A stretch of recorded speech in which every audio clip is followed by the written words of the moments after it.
So my manager talks to 90% of my clients. We make that introduction to them. But when it comes right down to the nitty gritty, it's me. Yeah. It's taking the fall. It's me that's taking the hit if something goes wrong.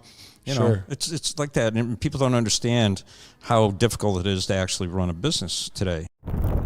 What if I told you that the man who spent his entire life rescuing forgotten cars is now the one who needs rescuing? What if I told you that the legend behind chasing classic cars, the man who turned rust into gold, who built an empire on passion, precision, and perfection, is facing a truth so devastating, so life-changing, that he may never return to the world he once ruled? Because behind the polished chrome, behind the million-dollar auctions, and behind that calm smile Wayne Carini always carried, something has been quietly collapsing. His beloved car sold. A business partner's betrayal. A medical scare he tried to hide. A secret that even his closest friends didn't see coming. And a final moment that forced Wayne to step away from the garage, possibly forever. Fans are asking why Wayne disappeared, what happened to his collection, and why people close to him say he will never work again. Stay with me, because once you hear the first shocking detail, you'll understand exactly how Wayne Carini's world fell apart, and why his life today looks nothing like the legend we all grew up watching. Before we start, hit like and subscribe. In the world of classic cars, everyone sees the shine, the chrome, the polished stories told at auctions and on TV. But behind that glamorous surface lives a side of the industry most people never hear about. A world built on trust yet filled with secrets. A world where a single missing document can destroy $1 million deal, and where the wrong signature can drag even the most respected experts into battles they never asked for. Wayne Carini had no idea he was about to walk straight into that hidden world.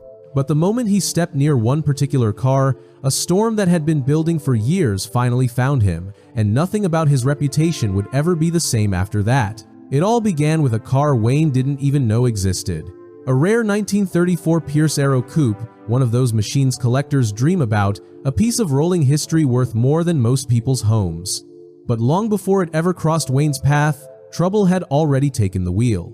Back in 2010, an Australian collector named Robert Richmond sent a jaw-dropping $98,000 up front to secure that very car. He trusted the man arranging the deal, an acquaintance named Gary Dixon, who promised the Pierce Arrow was his to deliver. But instead of finalizing the sale, Gary quietly listed the car under his own name, cutting Richmond out completely and leaving him without the vehicle he believed he had paid for. And just like that, the first crack formed. For years, the car drifted in and out of garages, sheds, and shops, slipping deeper into a maze of confused ownership. Meanwhile, Richmond kept searching, refusing to let the car vanish from his life. But no one knew where it went, and no one realized how tangled the story had become. Then in 2017, 7 years after the money changed hands, the Pierce Arrow resurfaced. Gary, now facing serious financial pressure, decided to sell it again. And this time, he needed someone respected to evaluate it. Someone whose name alone could make a buyer feel safe. He called Wayne. When Wayne stepped in to appraise the car, everything looked ordinary. The paperwork seemed legitimate, the story matched the documents, and the car itself? A gem. Wayne valued it between $110,000 and $120,000. And when the opportunity came, he bought it himself. What Wayne didn't know was that he had just walked into a trap that had started long before he ever touched the hood. A trap set by forged documents, a hidden buyer, and a deal built on lies. And the man who had paid for the car back in 2010 was about to return angry, determined, and ready to bring the fight directly to Wayne's doorstep. When Wayne inspected the Pierce Arrow, nothing seemed out of place.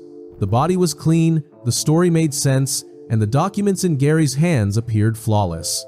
To any expert, it looked like a straightforward deal, and for someone with Wayne's decades of experience, recognizing a red flag usually takes only seconds. But this time, the danger was buried so deep in paperwork and past owners that even he couldn't see it coming. What Wayne didn't know was that the car's history was already poisoned. Gary's ownership papers, which looked genuine and complete, were built on a lie. The original buyer, Robert Richmond, had never received the car he paid for. The title chain was broken, and the man selling it had no legal right to do so. despite how convincing everything looked on the surface. Wayne believed he was stepping into a normal purchase, another rare gem brought back into the light. He trusted the documents, trusted the story, and trusted the man selling it. In the classic car world, you rely on records because you can't personally verify every decade of a vehicle's past. It's the one rule everyone follows, because without trust, nothing moves. So Wayne bought the Pierce Arrow, completely unaware that the moment he signed the papers, he stepped directly into a years-old dispute involving money, betrayal, and a furious collector on the other side of the world. Because far away in Australia, Richmond was still searching for the car he had paid nearly $100,000 for. And when he finally traced its path and discovered who owned it now, everything changed. Wayne had unknowingly become part of someone else's long-buried fight, and when Richmond decided to take action, Wayne found himself standing in the center of a legal firestorm he never created. The storm was about to break and the entire collector community was watching. The moment the lawsuit hit, the entire collector world froze. Wayne Carini, one of the most respected names in classic cars, was suddenly at the center of a battle he never saw coming. Richmond, furious after years of chasing the Pierce Arrow, finally caught up to the trail, and his missing car now sat inside Wayne's world at F40 Motorsports. To Richmond, it didn't matter who bought the vehicle in good faith. All he saw was this: his money was gone, his car was gone, and someone needed to answer for it. So in 2018, the lawsuit was filed. Wayne Carini, F40 Motorsports, Gary Dixon, and several others were listed as defendants. It didn't matter that Wayne had followed the rules. It didn't matter that he trusted the documentation like any dealer would. His name was now printed inside a legal complaint that quickly made waves through the tight-knit collector community. Suddenly, questions spread everywhere. How did this happen? Did Wayne miss something? Was the paperwork really that convincing? Collectors who had always seen Wayne as the gold standard for honesty began whispering. In a world where reputation is as valuable as the cars themselves, even being dragged into a dispute can be enough to stain a name. But after months of documents, testimony, and investigation, the truth finally surfaced. Wayne wasn't the villain, he was another victim. A judge reviewing the case noted that Wayne had acted in good faith. The forged paperwork Gary used was detailed and convincing, and nothing suggested Wayne had done anything wrong. He wasn't part of the original scam. He wasn't trying to flip a stolen car. He simply trusted what appeared to be legitimate documents, just like any dealer in his position would. Still, the court required Wayne to help refund money to resolve the situation. Not because he was guilty, but because someone had to clean up the mess Gary created. And even though the legal system cleared Wayne, the damage was done. The headlines didn't say Wayne innocent. They said Wayne sued. And in an industry where trust is fragile, being associated with a case like this, even accidentally, can echo far longer than the truth behind it. And unfortunately for Wayne, the Pierce Arrow wasn't the last time his reputation would be tested. Just when the dust was beginning to settle from the Pierce Arrow nightmare, another problem surfaced, this time not about forged documents or hidden owners, but something far more basic and somehow even more frustrating. It involved a 2007 Lamborghini Gallardo, a car that should have been one of the simplest transactions Wayne's business ever handled. The Gallardo was advertised with a rare luxury luggage package valued at nearly $88,000, a detail that instantly hooked the buyer. For collectors, accessories like that are not simple add-ons. They're part of the car's prestige, its rarity, and the reason certain models are worth far more than others. Seeing that package listed made the decision easy, and the buyer moved forward confidently, assuming everything included in the listing would arrive exactly as promised. But when the car showed up, the luggage wasn't there. No explanation, no warning, just an expensive missing piece that turned excitement into confusion. At first, it seemed like the kind of mistake any dealership could fix quickly, the kind of oversight resolved with one phone call. Instead, days passed, then weeks, and communication from F40 Motorsports grew inconsistent. Messages were delayed, updates were brief and vague, and promises to resolve the issue kept drifting without action, leaving the buyer increasingly frustrated. Eventually, that frustration spilled online. On Lamborghini Talk, one of the largest forums for exotic car owners, the buyer shared his experience, and suddenly the situation wasn't private anymore. Thousands of collectors were reading, questioning, and forming opinions. How could a high-end dealership misplace something worth that much? Why did it take so long to communicate? Was F40 Motorsports overwhelmed or simply not paying attention? The uncertainty spread faster than any official response. Although the issue was resolved, eventually the missing luggage and spare key were shipped via FedEx, and the disagreement stayed out of court. The damage wasn't tied to the items themselves. It was tied to trust. Collectors began wondering whether Wayne's shop handled problems with the level of care expected from a top-tier dealer. In the luxury market, customer service is as important as the car, and the slow, inconsistent communication created an image Wayne never intended to project. It painted a picture of a business stretched thin, a team trying to keep up with demand but slipping behind when problems appeared. And once doubt enters the conversation, even over something as small as a missing luggage set, it doesn't fade quietly. Instead, it lingers, creating questions no dealer wants circulating. And what happened next only deepened those concerns. Cleared in court or not, Wayne entered a phase of his life where the hits no longer stayed on paper, they landed on him personally. The lawsuits, the criticism, the whispers, they didn't just target his business. They began weighing on his health, pushing him into a level of stress he had never experienced in his decades-long career, and the public saw the headlines but never the toll they created behind the scenes.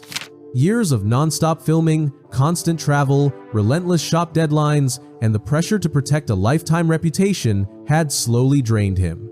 Friends noticed he looked thinner, viewers mentioned he seemed tired on camera, and those closest to him said the legal battles struck harder than anyone expected, because for a man who built his life on trust, being questioned cut deeper than any lawsuit ever could.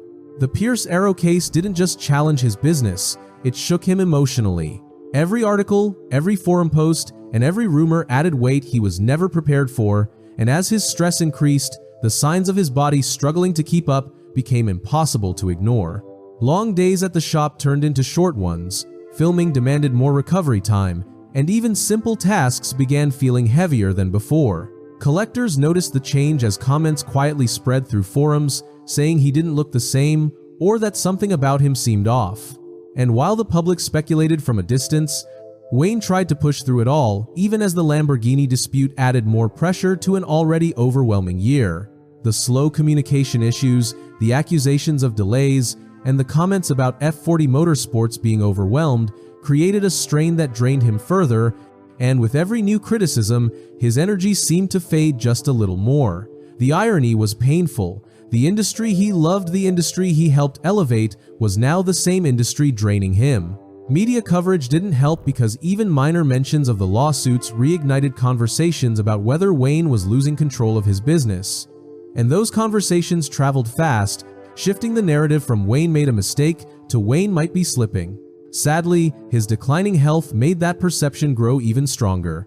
In a world where confidence drives everything, seeing Wayne look worn down made collectors nervous and raised questions about whether the shop was too busy, whether Wayne was too stressed, and whether F40 Motorsports was still the same trusted name it had always been. The reputation he built over decades now felt like it was being chipped away piece by piece, and the deeper truth became impossible to ignore. The controversies didn't just damage his image, they took a real, physical toll on him. And yet, the real problem wasn't just Wayne's health or the lawsuits. It was something bigger, something the entire industry had been silently ignoring for years. Today, Wayne Carini lives a very different life from the one viewers saw during the height of chasing classic cars. After years of legal battles, non-stop filming, health challenges, and mounting pressure inside the industry, Wayne made a quiet shift away from the chaos and towards something much more personal. Instead of chasing every deal or flying across the country for filming schedules, he spends more time at home in Portland, Connecticut, the place he has always returned to, no matter how busy his career became. The property, part home, part workshop, part sanctuary, still holds the same warmth fans remember, but now Wayne uses that space for slower days, careful restoration work, and time with the people who matter most. His wife, Lori, has been the steady force behind him for decades. She stood beside him through the long hours, the travel, the stress, and the moments when the industry pushed him to his limits. Their partnership has always been quiet but strong, the kind of foundation that allowed Wayne to build a career as intense as his without losing himself completely. and more than ever, he leans on that stability now. Their life may be calmer, but it carries a level of peace Wayne didn't always have room for before. Their daughter, Lindsay, has taken on a larger role in the business, as Wayne gradually steps back. For years, she has been part of the behind-the-scenes operations at F40 Motorsports, handling paperwork, client communication, and organizational duties, areas increasingly important after the lawsuits exposed how fragile those systems could be. With Lindsay taking on more responsibility, Wayne finally has the space to breathe, to recover, and to choose the projects that inspire him rather than the ones demanded by television schedules or market pressure. His car collection has also changed. Wayne still keeps the vehicles closest to his heart, certain Ferraris, rare classics, and sentimental restorations that define chapters of his life, but he has quietly sold off several high-value pieces over the last few years. Part of this was business, part of it was simplification. After living in a world where every car was an investment, a negotiation, or a potential controversy, Wayne began keeping only the ones he truly loved. The others moved on to new collectors, new stories, and new garages. Even without the cameras constantly rolling, Wayne still restores cars, but on his own terms. He chooses the projects he wants, he works at a pace that suits his health, and he avoids the frenzy of flipping vehicles under pressure. Fans who visit F40 Motorsports describe Wayne as calmer, more relaxed, more present than he's been in years.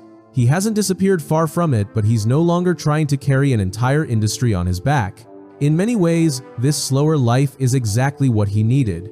The lawsuits, the stress, the criticism, the long hours, all of it forced him to rethink what mattered.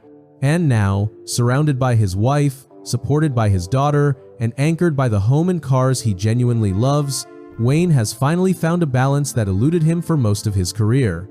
His story didn't end with controversy. It shifted into something quieter, steadier, and far more human. If you enjoyed this deep dive, make sure to subscribe, share, and comment to support the channel.